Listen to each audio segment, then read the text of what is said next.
शांति भी दो तरह की होती है। एक शांति तो हमारे शरीर को, हमारे मन को, हमारी बुद्धि को ठहरा देती है, उससे कुछ राहत मिल जाती है। शरीर को भी राहत मिल जाती है, मन को भी राहत मिल जाती है, मगर हमको अंतर में राहत नहीं मिलती। दूसरी एक शांति और, जिससे हमारे अंतःकरण को या जीवात्मा को या हमको कहिए, वहां जाकर हमें शांति। तो जब दिन भर का थका हुआ मनुष्य रात्रि में सोने को जाता है तो उसका मन भी परेशान होता है, शरीर से भी चूर चूर हो जाता है, अंतर में भी बड़ा उसे वेदना सी रहती है। तो जरा सा ध्यान करता है उस निद्रा का। ध्यान करते करते कुछ देर तो उसे ऐसा ख्याल रहता है कि मैं सोता हूँ, सोने लगा, मैं जरा सा दरी को जा रहा हूँ, इधर से हटता जाता है, निद्रा की तरफ चला जाता है। और कुछ जरा सी भी ये, और अगर गहरी नींद उसे आ जाए तब फिर वो फ्रेश हो जाएगा, ताजा। इसलिए इस शरीर के और मन के शांत करने के लिए मनुष्य को परमात्मा ने निद्रा दी। उस निद्रा में जाकर के ये शांति है कि जीव के लिए थोड़ी सी शांति दे देती है, क्षणिक शांति, जिससे कुछ देर के लिए उसे ये चीजें हट जाती हैं और उसे वो अपना आनंद से पड़ा।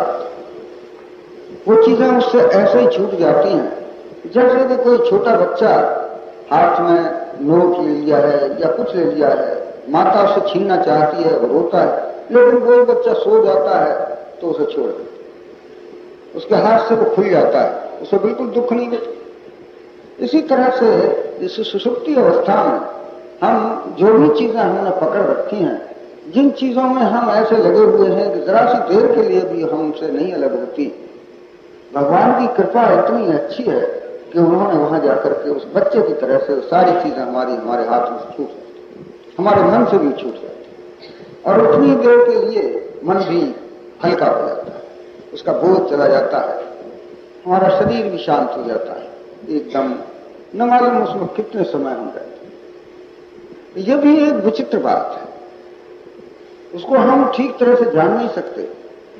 कभी कभी आप स्वप्न में ऐसा भी देखते होंगे कि आप बंबई चले गए, आपके भाई वहां पर थे, वहां गए, 15 दिन ठहरे और ज्यादा ठहरे, वहां ऐसा था कि अपनी शादी भी हुई, शादी में भी वहां बने रहे, और फिर उन्होंने कहा आप तुम घर को जाओ, तो हम घर को चले, बच्चे भी साथ में थे, आए तो देखा जगह, अरे अभी किस्सा घड़ी देखी, अभी 4 बजे सोए, 2 बजे सोए थे, 4 बज रहे, 2 घंटे में हमने क्या क्या देख लिया, शादियां हो गई, बच्चे हो गए, ये हो गया, इतनी महान दुनिया, ये क्या है? ऐसे ही इस जीवात्मा का जन्म मरण जो होता है क्षणों का, उसमें आया है, आप देखेंगे रामायण में कि कागभूषुंड भगवान के मुख में चले गए थे, हंस रहे थे भगवान, वो उनके मन में उनके मुख चले गए, वो भी कागभूषुंड कभी विचार किया था कि ये क्या है, तो वो उनके मुख में प्रवेश कर गए और अनंत काल तक ब्रह्मांडों में घूमते रहे, भगवान राम का जन्म होता रहा, वो अयोध्या जाते रहे, और जब निकल के आए तो फिर देखा कि वही खेल हो रहा है, और ये सब 2 घड़ी में देखा। तो इस तरह से ये सूक्ष्म जगत जो है ये भी ऐसा ही अनंत है, प्रभु की कृपा का या प्रभु के विस्तार का कोई पता नहीं। इस तरह से आदमी इसमें भ्रमित रहता है कि कितना काल हो गया, वैसे देखोगे तो इसमें कुछ भी नहीं, समय बिल्कुल नहीं है, एक मनुष्य 1 सेकंड में ही उस अवस्था पर आता है। सन्मुख हो जीव मन जब ही जन्म कोटि अविनाशन, एक जन्म की क्या करोड़ों जन्मों के पाप भी भगवान के सामने जाने से वो खत्म हो जाते हैं, कुछ देर नहीं लगती। जहां वर्षों का अंधकार था, वहां आपको अगर जरा सा कोई उपकरण कर लें उसका जो प्रकाश का, तो फिर वो प्रकाश अंधकार जो है जरा सी देर नहीं करेगा, वहां प्रकाश हो जाएगा।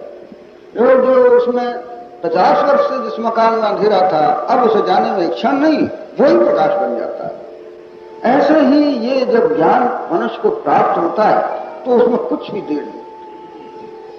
आप आश्चर्य न करेंगे, बल्कि ये सोचेंगे कि हाँ, अगर गुरु की कृपा हो तो आदमी इसी तरह से बैठा बैठा उस अवस्था को पार करके ईश्वर दर्शन कर सकता है, अगर उसकी कृपा। इसी तरह से बैठा रहे और एक ही रात्रि, क्योंकि वो तो दर्शन एक ही रात्रि में तो हुआ, कुछ भी नहीं। जैसे जगा वैसे उसमें जगा। अगर ये गुरु की कृपा हो तो उसे कुछ देर नहीं होती और वैसे जन्म निकल जाता। तो इस तरह से एक शांति तो यह है जो हमारे शरीर और मन को थोड़ा सा शांति दे देती। इससे हम क्या करते हैं कि फिर रोजाना वही काम, जीवन के जो काम है फिर हम करने लगते हैं। जैसे जग गया एक कीड़ा जगा, वो फिर अपने रास्ते में चलने लगा। हम भी वैसे ही, एक रात्रि आई थी, उसके बाद फिर जगे, फिर वही काम, फिर वैसे ऐसे ही एक जीवन निकला, दूसरा जीवन फिर मिला, फिर वैसे। जैसे सांप ने एक कांच छोड़ी, उसे छोड़ दिया, दूसरी में जाकर के वही सांप वैसा का वैसा ही फिर चला गया। इसी तरह से ये हमारे जो जन्म है वो अनेक जन्म बीत गए इसी। तो ये तो पहली ये थोड़ी सी शांति है जिसमें कि मनुष्य अपने फिर वही काम करता है। थक गया था, थोड़ी देर जैसे विश्राम ले लिया, फिर वही काम जीवन में चलते रहे। दूसरी शांति इससे आगे की, ये विचारों की पुड़ियां, ये ज्ञान एक ऐसी थोड़ी देर के लिए बंद कर दिया जाता है और जागते ही फिर वैसा का वैसा ही प्रकाश वही आ जाता है और आदमी फिर परेशानी में चला जाता है। दूसरी शांति है ईश्वरी शांति। इन सब चीजों को थोड़ी देर के लिए बंद करके परमात्मा के ध्यान में चला। ऐसे निद्रा के ध्यान में गया था, इसी तरह से थोड़ा परमात्मा के ध्यान में चला। उसका भी ऐसा ही ख्याल कर, कोई ज्यादा कुछ भी नहीं करना है। कठिन काम तो इसमें वास्तव में है ही नहीं। कठिन क्या है कि ये जो हम में विचार भर गए हैं, ये जो आदत पड़ गई है, ये जो हमें खाली चला ही नहीं जाता, खाली बैठा नहीं जाता, बिना विचार के हम कुछ कर नहीं सकते, उसको जरा सा शांत कर। ये बड़ा कठिन काम तो कठिन वो नहीं है कि हम रास्ता चल सके। आप 1 घंटे बोल सकते हैं, बड़े बड़े मास्टर 3-3 घंटे बोलेंगे, लेकिन उनसे यह कहा जाए कि 2 सेकंड के लिए आप जरा सा चुप रह जाएं और ये भी चुप करना, भीतर से भी जरा चुप हो जाएं, मुश्किल है। वो नहीं, चुप नहीं हो सकेंगे, हम बोलते रहेंगे। तो इसी तरह से वो जो शांति है वो वहां जाकर के उस परमात्मा में, जिसमें जाकर के हमारा आत्मा शांत, मन शांत होता है, ये तो सब उसमें भी होता है, उसमें जाकर के जीवात्मा शांत। तब मनुष्य को इसमें जैसे वो रोजाना के काम करने लगा था और वही विषय, वही भोग, वही खाना, वही पीना उसे फिर पसंद था, इसी तरह से उस शांति में जाकर के एक नया जीवन मिलता है। उस समय मनुष्य ये नहीं करता, बल्कि यथार्थ चीजें उसके सामने आती, उसका जीवन यथार्थ क्या सत्य देखने लगता है कि मुझे क्या करना चाहिए। आज से उसके जीवन में बदलाव आ जाता है, फिर उसका काम दूसरा हो जाता है। वो देखता है, अरे मुझे सत्य ही बोलना चाहिए। अब तक वो चाहता था कि सत्य से कोई काम तो है नहीं, सत्य से ही काम चल रहा था। जानता था कि सत्य जरूरी है, लेकिन फिर भी असत्य से चल रहा था। विचार दुनिया भर के जो कुछ कर रहा था कोई परवाह नहीं थी, खाना पीना भी जो चाहता था वो चल रहा था, लेकिन इधर आकर के इस जागृति में उसने सब कुछ छोड़ना पसंद किया कि मैं गलती कर रहा। तो उस शांति से फिर उसे दूसरी चीज प्राप्त, दूसरा ज्ञान प्राप्त हो, दूसरा आनंद प्राप्त होगा।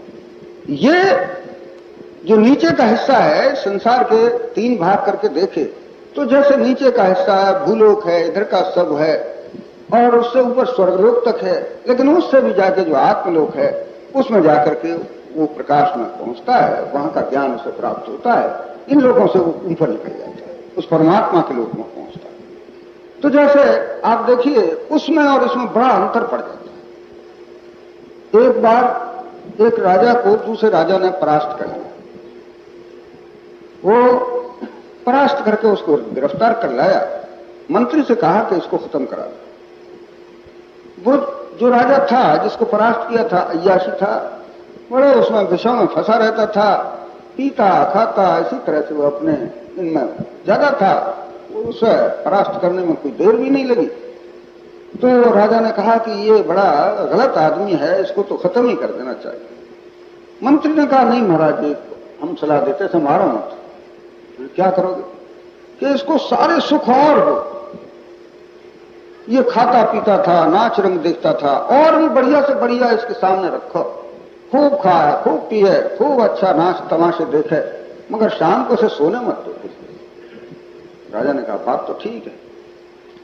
बस उसके सारे सामान और बढ़ा दिए गए, जहां वो जेल में था उसके खाने का पीने का बहुत बहुत बढ़िया बढ़िया चीजें, नाच रंग उसके सामने हर वक्त, गाने वाले बढ़िया से बढ़िया। लेकिन जब सोने को होता उसे सो मन नहीं गया, और तमाशा देखिए और शराब पीजिए और ये करिए। एक दिन काटा, 2 दिन काटा, अब वो घबराया कि भाई ये नहीं, मुझे एक घंटे में नींद रह लेना। उन्होंने कहा नींद नहीं लेना, पागल हो गया। वो अपने ही कपड़े फाड़ने लगा, निद्रा चली गई। वो आदमी जो समझदार था, उल्टी समझ एकदम, अपने ही शरीर को फाड़ने लगा, अपने वस्त्रों को नोचने लगा, अपने लड़कों को मारने लगा, अपना ही काम उल्टा ही करने लगा। वही कर रहे, हम अपने शरीर की तरफ भी नहीं देखते कि हम क्या कर रहे, मन की तरफ नहीं सोचते कि ये क्या हो रहा, नित्य के कामों में नहीं सोचते कि इसका नतीजा क्या होगा। पागलपन नहीं तो क्या है। उधर उस रात्रि को, उस थोड़ी देर शांति को लेने के बाद फिर हमें सत्य का दर्शन हुआ। जीवन में फिर नई चीज आई कि ये हमें नहीं करना चाहिए। उसी वक्त से आप में एक दूसरी चीज पैदा होगी, दूसरा ज्ञान पैदा होगा, उसको कहते हैं आत्मज्ञान, संयमता।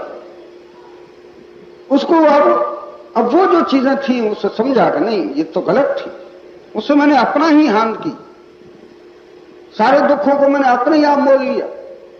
वहां जाकर के उसके जीवन में अहिंसा, सत्य, अस्तेय, ब्रह्मचर्य, अपरग्रह, इन चीजों का विकास मुझे कैसे रहना चाहिए। क्योंकि ये जो दुख आते हैं, अगर जरा सा कहीं दूर सोचोगे थोड़ी देर बाद, तो ऐसा पता लगेगा कि अरे इसका कारण तो नहीं था। पीछे से कोई डंडा देता है तो आदमी डंडे को नहीं मारता, उस मारने वाले को मारता। क्यों? कि इसने मुझे डंडा मारा है। लेकिन जरा शांति में आ गए तो बहुत अच्छा पता लगेगा कि मैंने भी इसके साथ ही बुरा काम किया था, उसने मुझे डंडा मारा। लेकिन उसको वो नहीं सोचता। ये जो भी हमारे सामने आकर के हो रहा है, जहां हम अपने लिए कट शब्द सुनते हैं, शायद आपको याद नहीं रहेगा कि हमने भी किसी से कट शब्द कहे थे, वो वहां होकर के अब हमें सुना रहा है। उस शरीर में नहीं सुनाया, दूसरे में सुना। हमने जिसको कष्ट दिया था वो कष्ट मिलकर के हमें अपने आप हमारे सामने आ रहा है। हमें भूल गए हैं कि वो हमने किसको दिया। हम अभी ज्यादा दिन नहीं हुए हैं, पाकिस्तानी की चीज को देख लीजिए।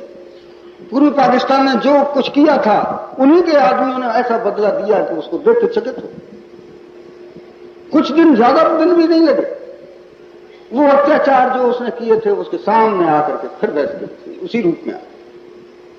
तो ये ज्ञान मनुष्य को होता है कि जो हम करते हैं उसको जरा होश में करते हैं, उससे जाकर के उसके आत्मा को शांति, जीवात्मा को शांति, तब उसके विचार पवित्र होते हैं। किसको कैसे देखना चाहिए, किसके साथ क्या व्यवहार करना चाहिए। मनुष्यों की तो बात क्या है, उस दिन से वो जानवरों के साथ भी अच्छा व्यवहार करने लगता है। क्योंकि जानवरों में भी वो देखने लगता है कि यही तो है, वो ईश्वर ही तो इनमें बैठा हुआ है, जो मैं ही तो हूं इन सबके अंदर, इसलिए वो उनसे प्रेम के बर्ताव करने लगता है। तो ये ज्ञान वास्तव में आत्मज्ञान कहलाता है। आत्मज्ञान वो है जो कि अपना है या सब में आत्मा है, सबका ज्ञान। उस वक्त जब आत्मा के स्वरूप में आता है तो एक पिता देखता है और हम सबको अपना भाई बंधु देखता है। जानवरों में भाईचारा देखता है, फिर शांति से बैठता है तो जानवरों की हरकतों को देख करके खुश हो। महात्मा बुद्ध को जब ये ज्ञान प्राप्त हुआ था तो बड़े छोटे छोटे मेमने बच्चे लेकर के गोद में उन्हें प्यार करते थे। और भी अनेक संतों को हमने देखा या सुना है, उनके जीवन चरित्र से पढ़ा है, तो जानवरों से प्यार करते थे और जानवर उन्हें प्यार करते। क्योंकि आत्मा जब मिलता है तो उसमें फिर वो हिंसा, राग, द्वेष इत्यादि नहीं रहते, सब एकदम प्रेम में आते। आप छोटे छोटे बच्चों को देखिए जिनके अंदर राग द्वेष नहीं है, छोटे छोटे पक्षी आकर के उनके हाथों में बैठ जाते, उनके साथ ऐसा खिलवाड़ करने लगते, बच्चे उन्हें पकड़ने को दौड़ते हैं, भागते नहीं। तो जीवन में जब मनुष्य को यह ज्ञान प्राप्त होता है तब उसका अंतःकरण एकदम प्राप्त हो जाता है, शांत। वो है जाकर के मनुष्य को अंतिम शांति, या भगवत कृपा कहिए, या सच्चा दर्शन कहिए, ज्ञान कहिए, वो मनुष्य को तब प्राप्त होता है। और वो है थोड़ा सा भगवान के ध्यान करना, और उसमें थोड़ी देर के लिए अपने को लेकर। ध्यान और बात है, और ध्यान में ध्यानस्थ हो जाना थोड़ी देर के लिए और बात है। निद्रा का ख्याल करना और बात है, और निद्रा में चले जाना और बात है। इसीलिए वो जब तक हम उस निद्रा में चले नहीं जाएंगे, निद्रा की बातें करते रहेंगे, तब तक निद्रा का आनंद नहीं मिल सकता। ऐसे ही भगवान की चर्चा करने में, भगवान का स्मरण करने में आता है एक आनंद सा, लेकिन वो वास्तविक आनंद तो तभी आवेगा जब थोड़ी देर के लिए हम उसमें ध्यानस्थ हो जाएं, अपने को भूल जाएं। यहां दो ही चीजें हैं, तीसरी चीज है ही नहीं। एक प्रकृति है, एक पुरुष है। जब मनुष्य प्रकृति को भूल जाता है तो पुरुष में पहुंच जाता है, और जब पुरुष को भूला हुआ है तो प्रकृति में लगा रहता है। तो ये क्रिया ऐसी है कि अगर हम रोजाना थोड़ी देर ईश्वर के ध्यान में लगे रहें तो कुछ भगवान की दया ऐसी होगी, आप भी उसमें थोड़ी देर के लिए लय हो जाएंगे। उस वक्त आप लय होकर के फिर जो निकलेंगे, आप उस ज्ञान को लेकर, जैसे सफेद वस्त्र को हम रंग में डाल देते हैं, फिर उसको निचोड़ो, कितना ही निचोड़ो, लेकिन रंग उसमें बना ही रहता है। इसी तरह से जो मनुष्य एक बार भी उसमें डुबकी लगा लेता है, उसका जीवन जो है फिर और हो जाता है। वो इस दुनिया का मनुष्य नहीं रहता। दीदार दिल रुबा का दीवार कह कहा है, जिसने उधर को झांका फिर वो इधर कहा। एक बार भी अगर उसका दर्शन हो जाए, एक बार भी अगर वो परमात्मा की तरफ खिंच जाए, तो संसार में रहता हुआ भी वो मनुष्य संसारी नहीं। ये इतनी बढ़िया चीज। तो आप उसे समझेंगे कि जीवन के लिए कितनी आवश्यक, बल्कि परम आवश्यक। इसके बिना संसार के दुखों से मनुष्य मुक्त नहीं हो सकता। उसकी हम सबको आवश्यकता। इसीलिए हमारे ऋषियों ने इसको परम धर्म कहा। धर्म तो यह है कि हम रोजाना हमारा क्या काम है, भाई के प्रति, बहन के प्रति, देश के प्रति, बच्चों के प्रति, ये धर्म है। लेकिन परम धर्म थोड़ी देर ईश्वर में बैठ, ईश्वर से ये चीजें लेकर के फिर अपने धर्म को पालन करें, तभी तो पालन कर सकेंगे। आपके पास है ही नहीं तो आप देख कहां से देंगे? आप पढ़े ही नहीं है, दूसरे को कहां से पढ़ा देंगे? पहले वो अपने अंदर धारण करो और फिर तुम दूसरों को, तो आप वो कृतार्थ होंगे, देने में आपको खुशी होगी।